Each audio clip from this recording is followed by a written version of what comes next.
You understand what I mean? So diorang kena ingat 60% diberikan kepada berkumpulan, and that's a lot of marks.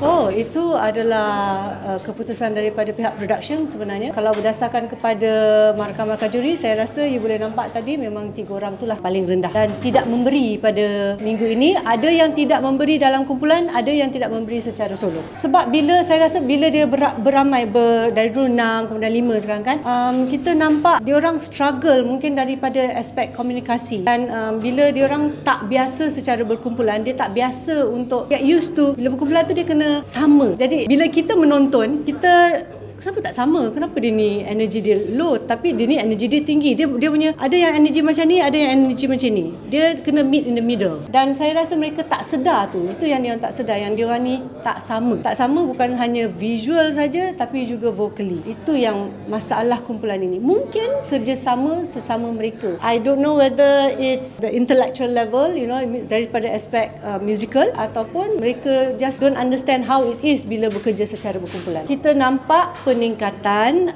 daripada segi nyanyian, tapi ada juga yang kalau you tengok kita punya markah, dia macam up and down. Kalau you tengok saya punya markah, dia tak macam consistent.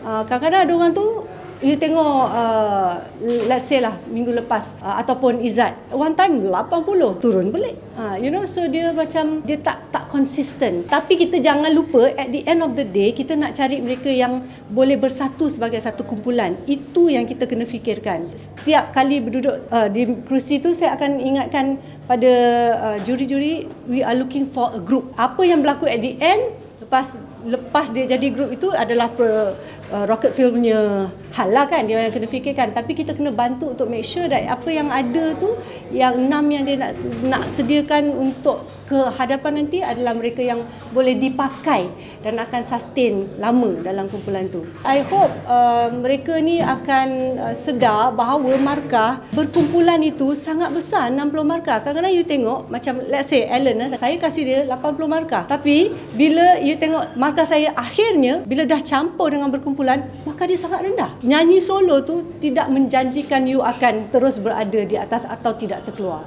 So dia kena hati-hati. Sebab saya rasa masih ada yang hanya concentrate on solo singing. Manakala you tengok Afiq Sky pula, dia punya markah solo dia rendah, tapi dia punya markah berkumpulan dia mungkin tinggi. Jadi dia walaupun dia di atas 3 terbawah, tapi dia bukan yang paling bawah. You understand what I mean? So dia orang kena ingat 60% diberikan kepada berkumpulan, and that's a lot of marks.